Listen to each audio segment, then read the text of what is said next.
Nessa aula, iremos dar continuidade à última aula em que tratamos da extinção de contratos.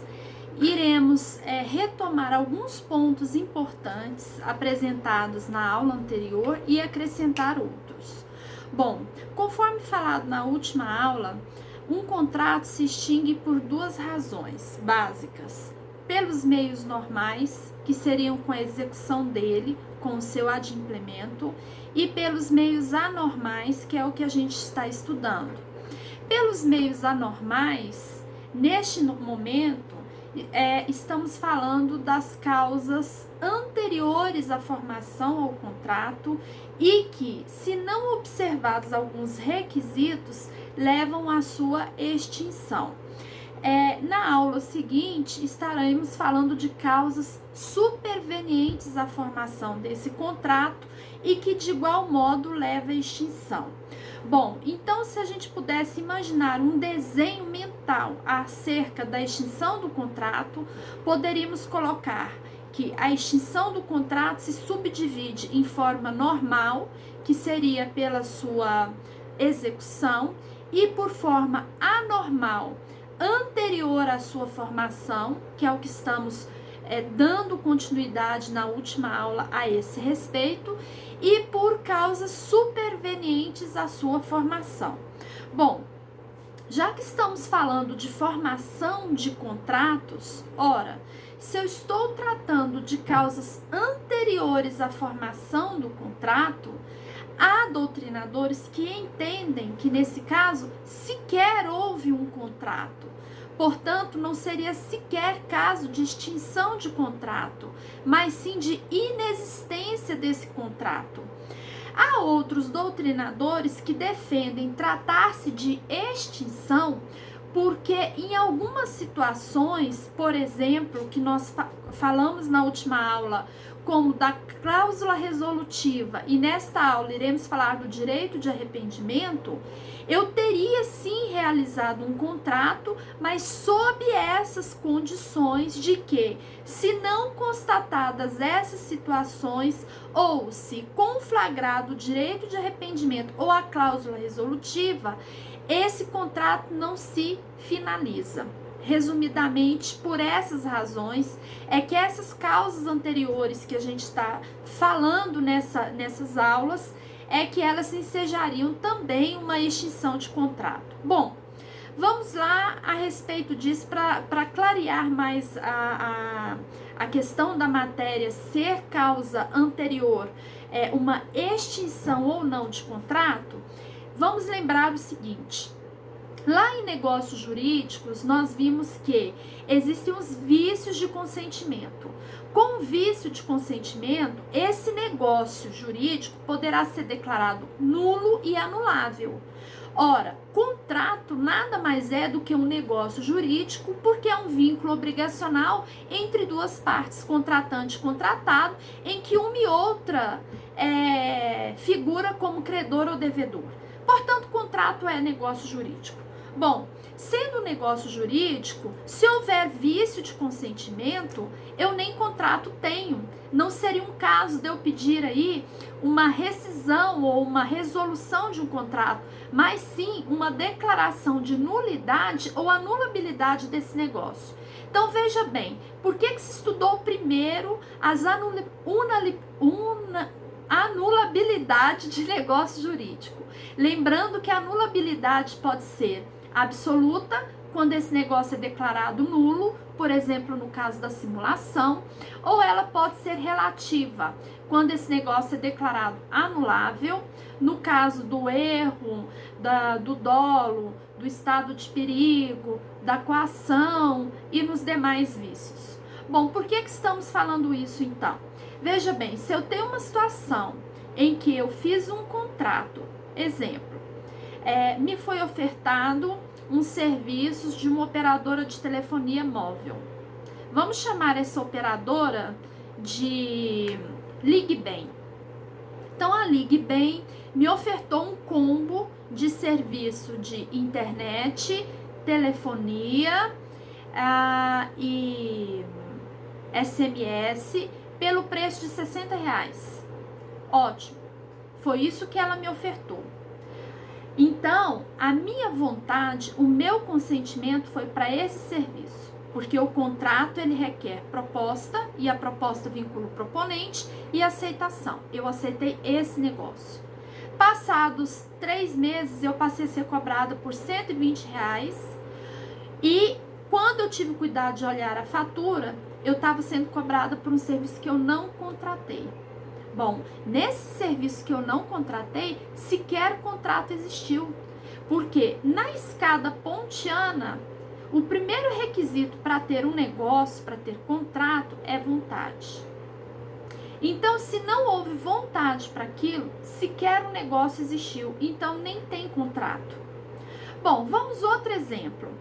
Imagina que me foi ofertado, a empresa continua sendo a empresa Ligue Bem, está oferecendo serviços agora televisivos, de canais fechados. E ela me ofertou 139 canais fechados para eu poder usar. Só que quando eu fui acessar os canais, eles não funcionavam. De forma alguma não funcionavam. E quando eu fui reclamar com a empresa Ligue Bem, ela me falou que na minha região esses canais realmente não funcionam. Nesse caso, houve vontade de contratar os canais? Sim. Houve a proposta dos 139 canais? Sim. Só que não me foi avisado que na minha região os canais não funcionavam. Ora, que sentido tem eu contratar uma coisa que não funciona? Eu fui enganada. Houve dolo da parte da Ligue Bem e além de dolo eu fui lesada financeiramente. Nesse caso, eu não vou pedir também uma resolução do contrato. Eu vou pedir, na verdade, aí o quê? Eu iria pedir uma nulidade desse contrato. Fazendo uma pequena observação.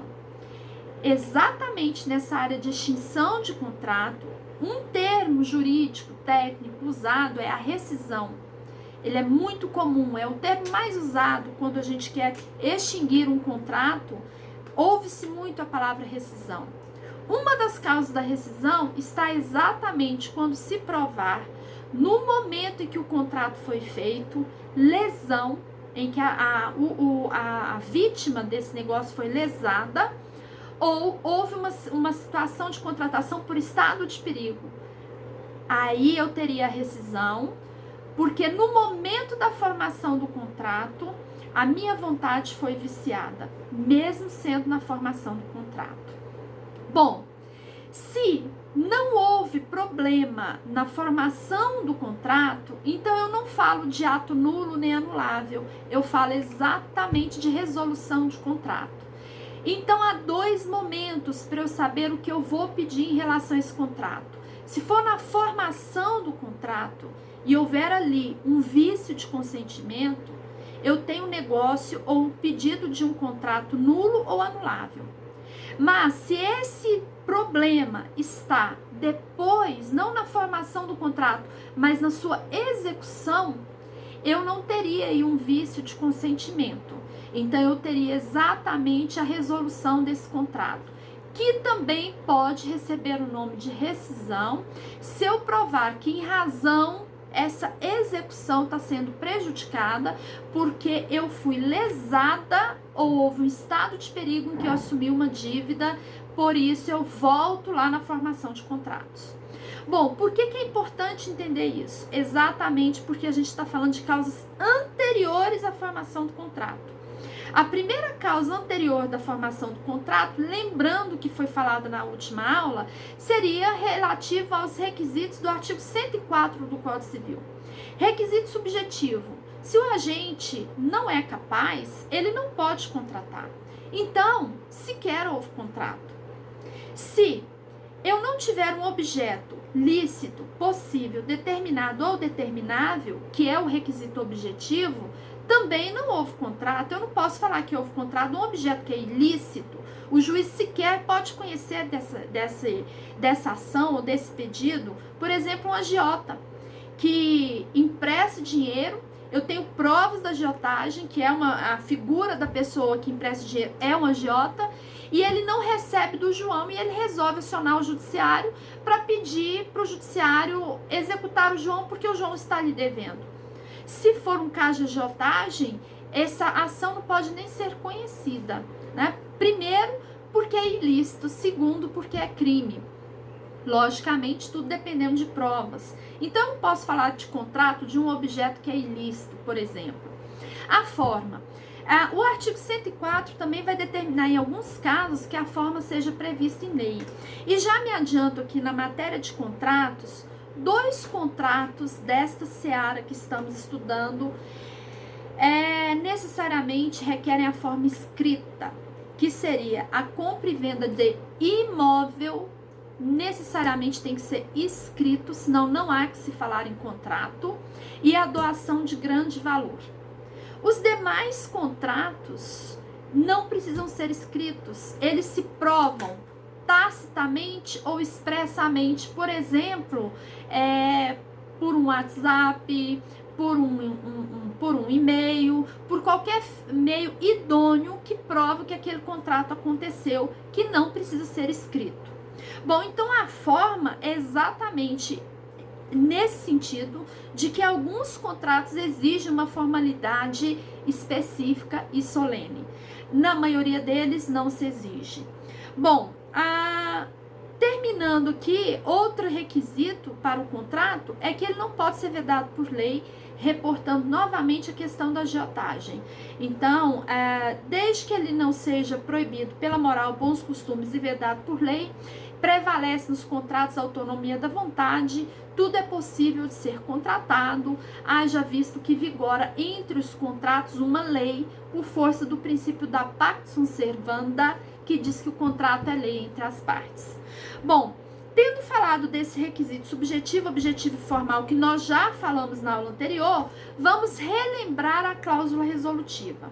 Ora, ela resolve o contrato, ela é uma cláusula já expressa no artigo 475 do Código Civil. O Código Civil, ele fala de apenas 2 artigos tratando dessa cláusula resolutiva, o 474 e o 475. Quando a gente lê o 474, expressamente ele diz que resolve o contrato por inadimplemento. Então, a gente tem ali já um nome iuris, que é inadimplemento, e que leva ao outro nome iuris, ou termo jurídico, que é resolução. Então, o termo resolução nesta matéria de contratos, ele é associado ao inadimplemento de uma das partes, certo? Bom, se uma das partes, então, não adimpliu com o pactuado, eu teria a resolução. Mas a cláusula resolutiva, por que ela é uma causa anterior da formação desse contrato? É porque esse contrato, a sua formação, fica na pendência dessa cláusula resolutiva. Então, fica pendente a formação desse contrato se observada determinada cláusula. Um exemplo disso nós temos aí, no caso, quando formos estudar a compra e venda, é comum entre as partes pactuar uma compra e venda com reserva de domínio. Olha o nome, reserva de domínio, ou seja, reserva-se o domínio, domínio é associado à ideia de dono, então reserva-se a propriedade até que seja observada situação X. Por exemplo, eu, Priscila, quero comprar o carro do Paulo. Eu, Priscila, quero comprar o carro do Paulo em 10 vezes porque eu não tenho dinheiro para pagar à vista. E o carro vale 50 mil. E aí, Paulo concorda com o pagamento de 10 parcelas de 5 mil reais. Só que ele coloca uma cláusula com os seguintes dizeres: se eu atrasar uma parcela em 10 dias, esse contrato se resolve. O que isso significa? Exatamente a cláusula resolutiva. Eu teria que devolver o carro para ele. Então, o domínio, o carro só vai ser meu, eu só vou ser dona dele após eu pagar a 10ª parcela. E se eu observar e não atrasar. Porque se eu atrasar uma parcela mais de 10 dias, dá direito a Paulo de retomar a propriedade do carro. Por isso que é reserva de domínio. E, logicamente, ele me devolve o valor, descontando a rescisão do contrato, que seria a multa rescisória, descontando eventuais despesas que ele teve com desfazer esse negócio, e me devolve o que sobrar desse desconto aí do que ele gastou e dessa multa rescisória. Mas eu tenho direito de pegar o meu dinheiro de volta. Então, isso é chamado de pacto comissório. Ou seja, a cláusula resolutiva é aquela, neste caso da compra e venda, que resolve um contrato que está em formação, porque esse contrato só vai ser formado, então, neste caso que eu dei, depois que eu pagar a última parcela. Enquanto eu estou pagando, esse domínio é reservado para o vendedor, e eu só serei dona de fato quando eu pagar todas as parcelas. Então, esse contrato não finalizou, não se fechou, tá? Porque na compra e venda, eu transfiro o domínio para a parte. A partir do momento que alguém comprou alguma coisa, mesmo que seja parcelado, e mesmo que esse pagamento seja feito só em agosto, imagina uma loja de eletrodomésticos que começa a fazer promoção agora com a queda das vendas, de que você pode pagar a primeira parcela só em agosto. E aí você comprou o produto da loja. O que significa compra e venda? Você se tornou dona da coisa.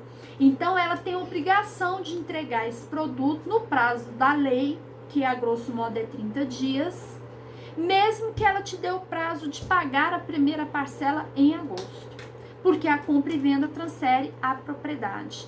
Por isso que a gente fala que a cláusula resolutiva é uma cláusula antecedente à formação do contrato, porque neste exemplo da compra e venda, a pessoa não teria a propriedade plena dela. Ela só vai ter a propriedade se ela te pagar todas as parcelas, porque se ela atrasa, reserva o domínio, ou seja, o direito do vendedor reaver a coisa como legítimo dono. Então é isso.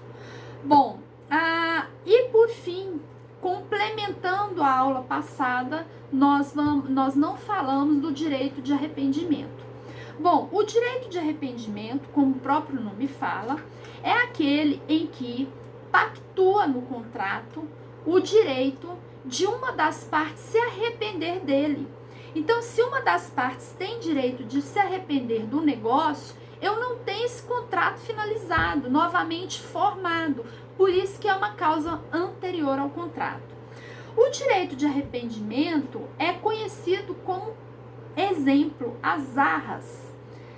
Neste caso, seriam arras penitenciais, exatamente as arras que dão direito de arrependimento, que estão regulamentadas no artigo 420 do Código Civil. Bom, vamos rememorar o que seriam as arras.